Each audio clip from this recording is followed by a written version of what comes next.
Well, hello there, my friends. Chris Marcus here with you for Arcadia Economics, and quite excited today as we're recording on Thursday, May 7th.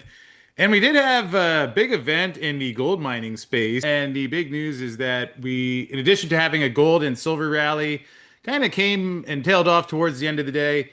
We did have record earnings from Fortuna Mining, which fortunately, I'm joined here by the CEO, Jorge Ganoza. And Jorge, right as we were about to get started, I was saying you could kind of see this one coming since you guys reported that you had an increased production of an additional 7,000 ounces in the first quarter versus the fourth quarter.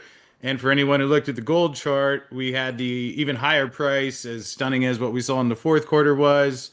We had a significantly higher price in the first quarter. So, anyway, Jorge, it's great to have you on here. I know you probably are a bit tired and a long day, but certainly a lot to celebrate as here we see the record results came back in with free cash flow of $174 million and adjusted attributable earnings of $111 million on those 72,800 gold equivalent ounces. So congratulations, my friend. The culmination of a lot of hard work, but great to have you here. And anything you could share with the people watching at home today. Yeah, first, thank you again, Chris, for the opportunity to speak to you and your audience. Uh, Great results we published last night.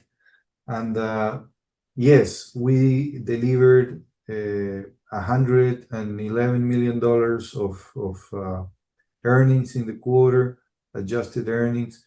More importantly, $174 million of free cash flow from our ongoing operations.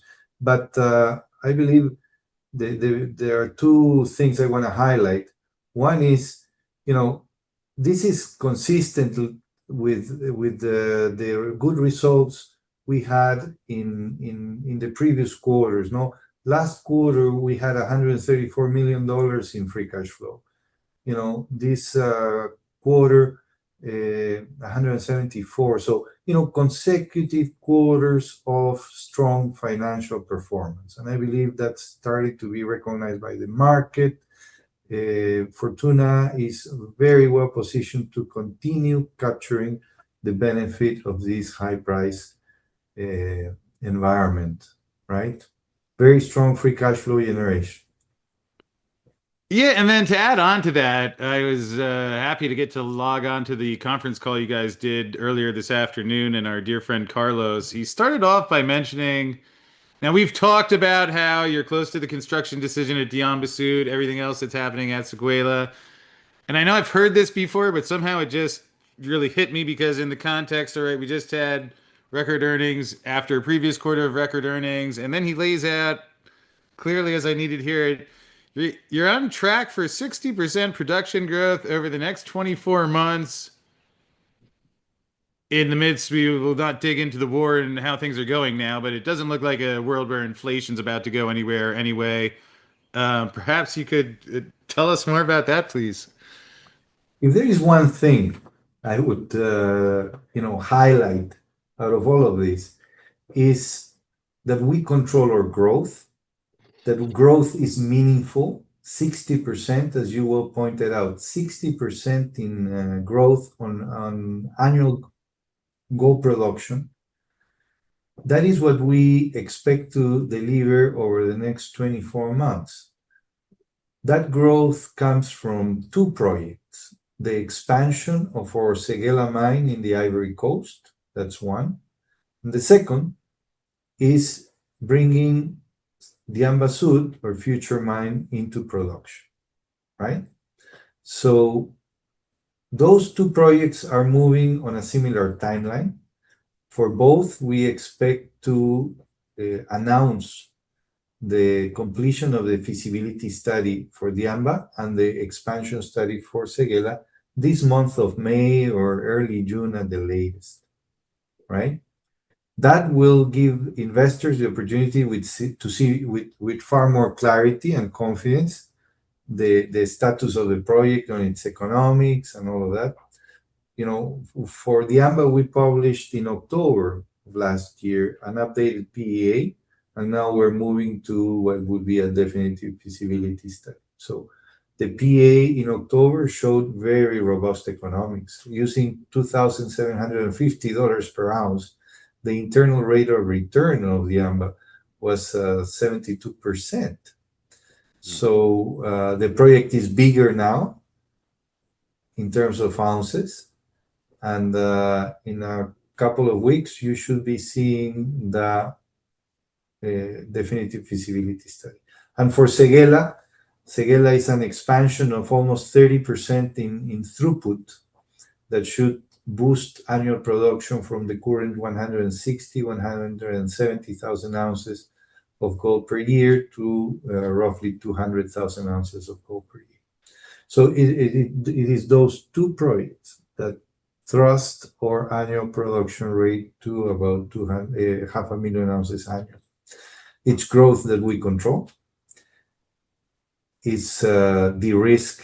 These projects are socially de-risked, technically simple, financially de-risked by the strength of our balance sheet, something that we can touch on later.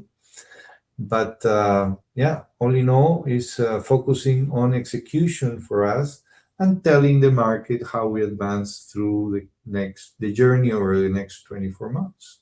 Yeah, lots of value to be unlocked, and this is growth that will deliver without having to issue shares, equity financings, or having to purchase additional ounces from a neighbor. Nothing.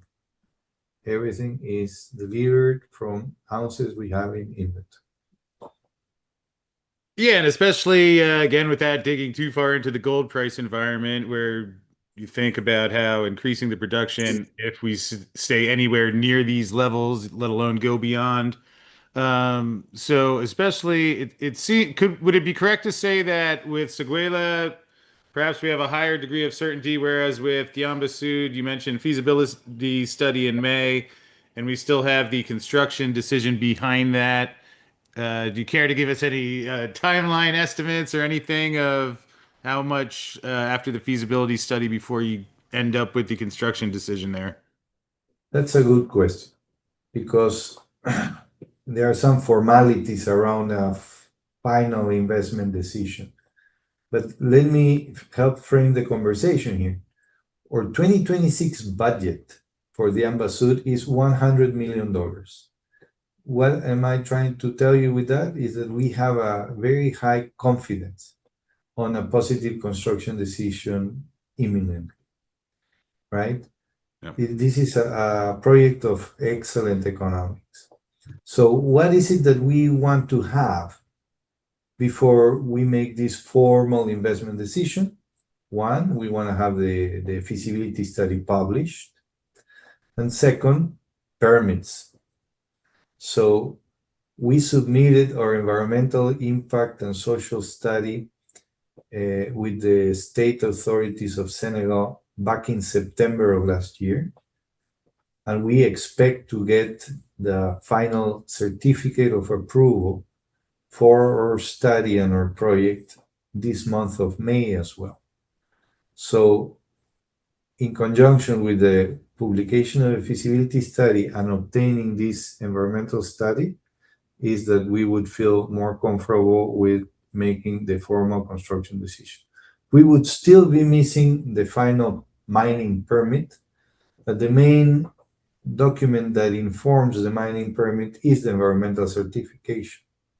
Okay. So I think those are the components that we need to have on hand to make a formal investment decision, award the final contract to the EPC company, no, the engineering procurement firm that will help us build this mine. So there are some formalities around making these public decisions, but we are working at full speed ahead. We already are placing orders for long lead equipment packages, for example. Yeah. It's a bit of money that we're taking some minor risk on placing those orders, but I believe that is warranted, right? Yeah, and also it stood out on the call this morning as you were mentioning how we're not just talking about that you make the construction decision, get a couple of years of production, but you guys have made quite a bit of progress on getting decade plus mine life as well. And perhaps you could talk a bit more about that. On April 23rd, I believe, we published our updated reserves and resource estimates. And what you see there is that we have grown our reserve base by 15% year over year. And this is after depletion. Remember, our mines are depleting our ore bodies every day. So even after depletion, we're showing 15% growth in mineral reserves. That is substantial. On the indicated resources, this is outside of the mineral reserve. We still have over 2 million ounces of gold in resources that still remain to be converted to reserves. And that resource category has grown 56% year over year, 56% year over year. And the inferred resource has grown by 4% year over year and stands currently at about 2 million ounces as well. If I do something that the regulators don't like, which is pile reserves and resources all together, we have currently 7 million ounces of gold in total inventory, no? And that's quite substantial for a company of our size. 7 million ounces of gold is what we hold in the ground at our assets. And that is what lends support for our expansion ambition and also to project a decade at every mine site in terms of life of mine.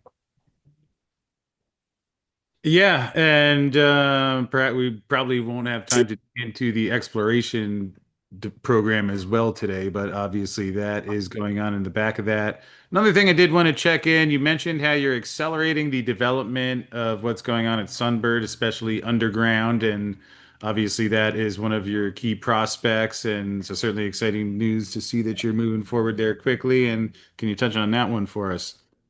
Yes, Sunbird Underground, where we've been having a lot of success with exploration and a lot of the ounces, the growth in ounces that we just touched on, come from what we call Sunbird Deep, where we will be mining underground in the near future. So we are advancing with the permitting for the underground mining. We expect to achieve that early next year. We are advancing with placing orders for long lead equipment packages, the jumbos, the LHDs, all of the underground mining fleet. We're placing those orders. We are accelerating mining in a portion of the Sunbird pit where we will color the portal of the underground mine. No, so we want to gain access there sooner. So we're advancing with those earthworks. So lots of work happening, taking place in support of this plan to grow 60%. That's where the conversation started, growing our annual production by 60% to 500,000 ounces of gold. Okay, and I know we're a little going a little shorter than normal today, but I have two more questions and then perhaps anything else you'd like to add. Obviously, you've talked before about how the liquidity position has been growing, and that allows you to move things forward with the projects you've just been talking about. Although, I guess when you have more production at the higher gold price, you end up with more money and it takes some time before you decide how you're going to allocate that. I'm assuming that contributed to the increase in your liquidity position, which is now up to 815.9 million, cash at 665.9. So is part of that growth from the free cash flow that you had? And is there anything else on the radar at this particular time that you'd want to share? No, absolutely. We're accumulating cash. Quarter after quarter, we're accumulating cash, growing our liquidity, and growing our net cash position. If we service our debt, which is not much, if we service all of our debt, we're still cash positive around $500 million, right? So we have a strong net cash position, strong liquidity, strong cash on hand, over $600 million. So all of these things put us on a very advantageous position to move forward with our capital projects and or return to shareholders. As you noted as well, year to date, we have returned $40 million to our shareholders via share buybacks. And in the first quarter alone, no, January to March, we repurchased about $20 million worth of shares, which is about 11% of our free cash flow, no? So we dedicated 11% of our free cash flow in the quarter, in the period, for shareholder returns via the buyback. Yeah, and every time you mention that or I see that, I still think back to I forget if it was 1 or 2 years ago when you did the share buybacks. I think it was $4.30, and obviously, I'll pull up your stock price here. Quite an impressive 2 day run you had. You're up 13% at one point today, finished up 6.1% at 1044. And Jorge, the last question I have for you was interesting on your call. Also, you mentioned how not seeing as much opportunity in Mexico, and that one of the areas that you've been looking more closely into is Guyana, where you did have an announcement of establishing a presence there. And just perhaps if you could fill people in with what you're seeing there and perhaps what you might be looking at going forward. Yes, we are reducing our programs in Mexico today. I mean, we'll still maintain a presence in Mexico. Mexico is an important mining country, but clearly the previous administration, 6 years, and the current one, I think they're transiting their second year, um, have not been good for business. I mean, let's just say it out loud, no? There is a freeze on new mining concessions. They're not very receptive. Yes, by appointment, you can see some permits being granted. The security situation is dire. We've seen some tragedies taking place. So the business climate is not just constructive right now. And so, mm, we've been monitoring the Guyana Shield for a couple of years.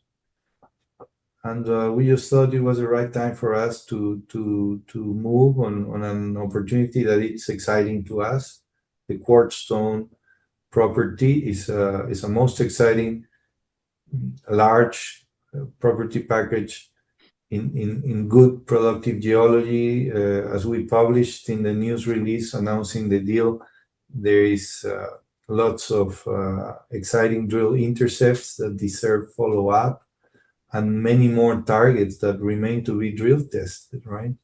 So we're very excited about it. It's a place where there is ease to do business, and is relatively straightforward and fast to gain exploration permits. So we're excited about it, and we will use Quartzstone as a beachhead in the Guyana Shield to expand our presence very likely. If we find the right opportunity, you'll see us moving on that. Yeah, well, it's like you touched on before. Obviously, there's the projects you have up and running, the ones that you're closer to moving into action, and then I think that's one of the things that is a strength of yours. You're also thinking down the road and planning. So appreciate everything you shared there, Jorge. I know you have to get running. Anything else you would like to share that we did not touch on yet? No, all in all, a strong quarter, but more importantly, good, strong consecutive quarters, right? So I think that's what should be picked up by investors. Consistency in the ability to generate free cash flow, healthy free cash flow, and an exciting growth pipeline over the next 24 months. So watch us as we advance and deliver that, unlock that value.